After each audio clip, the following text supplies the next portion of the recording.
Bismillahirrahmanirrahim. Assalamualaikum warahmatullahi wabarakatuh. Selamat pagi anak-anakku semuanya. Bagaimana kabar hari ini? Semoga selalu dalam keadaan sehat walafiat, walaupun saat ini masih dalam keadaan pandemi COVID-19. Saya harap kalian semua dalam keadaan baik-baik saja, karena pembelajaran kali ini bisa dilakukan dengan tatap muka, tetapi dilakukan secara online. Oleh karena itu, kita harus semangat belajar, berjuang, tetap menjaga kesehatan, menaati protokol kesehatan yang sudah ditentukan.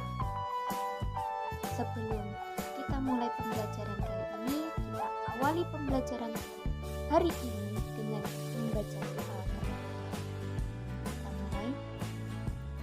Bismillahirrahmanirrahim. Raditu billahi rabba wa bil islami dina wa bi muhammadin nabiyya wa rasulah. Rabbi zidni ilman nafi'an warzuqni fahman jayyidan. Amin.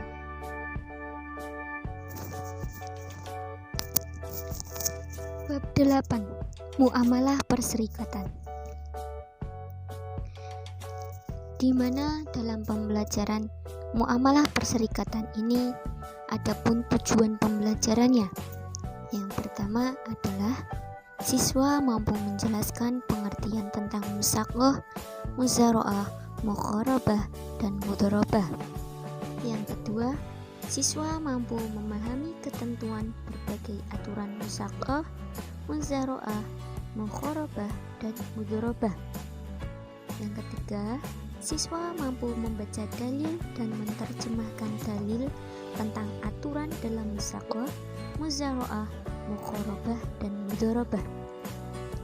Yang keempat, siswa mampu menyimpulkan tentang aturan dalam musaqah, muzara'ah, mukharabah, dan mudharabah. Dalam pembelajaran muamalah perserikatan pada hari ini, kita akan mempelajari yang musaqah, muzara'ah, mukharabah, dan mudharabah. Yang pertama adalah pengertian musaqah. Musaqah merupakan kerjasama antara pemilik kebun atau tanaman dan pengelola atau penggarap untuk memelihara dan merawat kebun atau tanaman, dan perjanjian bagi hasil yang jumlahnya menurut kesepakatan bersama, dan perjanjian itu disebutkan dalam akad. Misalnya, saya memiliki kebun yang sudah jadi, kemudian kebun tersebut adalah tanaman. Kemudian saya tidak bisa merawat dan tidak bisa menyiraminya, maka dibutuhkan seseorang atau pekerja untuk mengelola kebun milik saya sendiri. Kemudian nanti hasilnya dibagi bersama. Sekian persen untuk saya dan sekian persen lagi untuk pengelola, sesuai dengan akad yang sudah ditentukan. Yang kedua adalah hukum musaqah.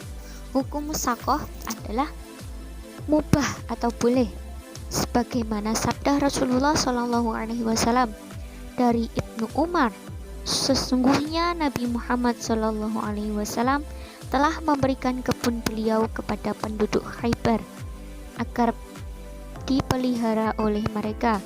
Dengan perjanjian, mereka akan diberi sebagian dari penghasilannya, baik dari buah-buahan ataupun hasil per tahun. Hukum musaqah. Hukum musaqah ada 4. Rukun musaqah ada 4. Yang pertama, pemilik dan penggarap kebun. Pemilik dan penggarap kebun ini harus berikhtiar dalam pengelolaan kebun. Yang kedua, pekerjaan dengan ketentuan yang jelas baik waktu, jenis, dan sifatnya. Misalnya, waktu yang digunakan oleh penggarap ini sudah ditentukan, misalnya waktu siang, sore, atau pagi. Jenisnya yaitu entah merawat tanah, memotong tumbuhan, ataupun mencangkul, dan lain sebagainya. Yang ketiga, hasil yang diperoleh berupa buah, daun, kayu, atau yang lainnya. Jika buah, hendaknya ditentukan bagian masing-masing yang punya kebun dan tukang kebun. Misalnya, seperdua, sepertiga, atau berapa saja, asal berdasarkan kesepakatan keduanya pada waktu akad. Yang keempat adalah akad atau siwot. Nah, di sini adalah sebuah perjanjian atau ijab kabul yang dilakukan oleh pemilik sawah dan penggarap kebun. Yang kedua adalah muzara'ah dan mukharabah. Pengertian muzara'ah. Muzara'ah adalah kerjasama antar pemilik lahan dengan penggarap, sedangkan benihnya dari penggarap.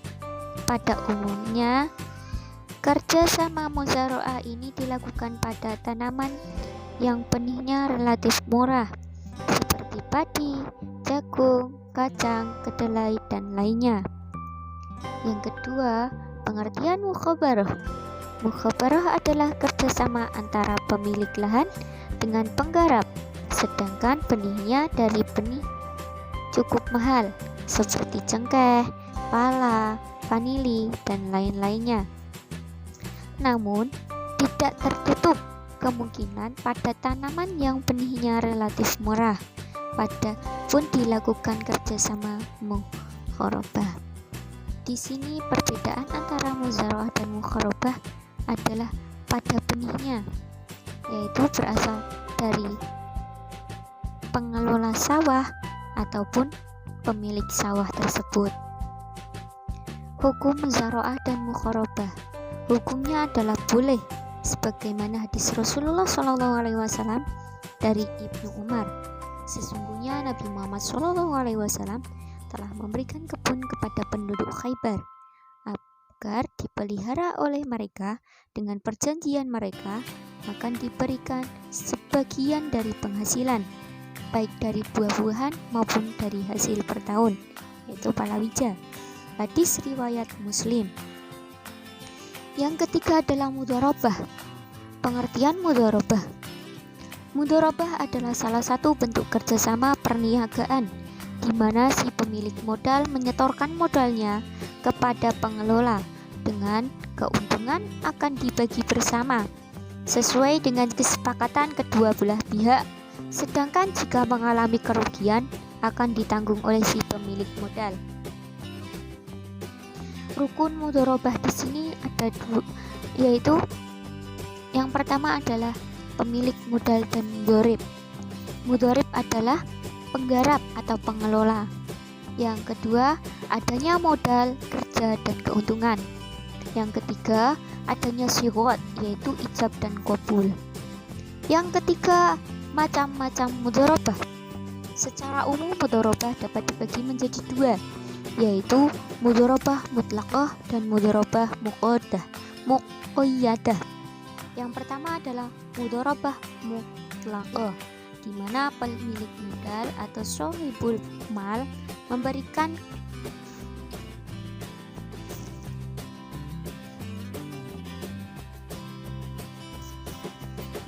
keleluasaan penuh kepada pengelola atau mudharib untuk mempergunakan dana tersebut dalam usaha yang dianggapnya baik dan menguntungkan.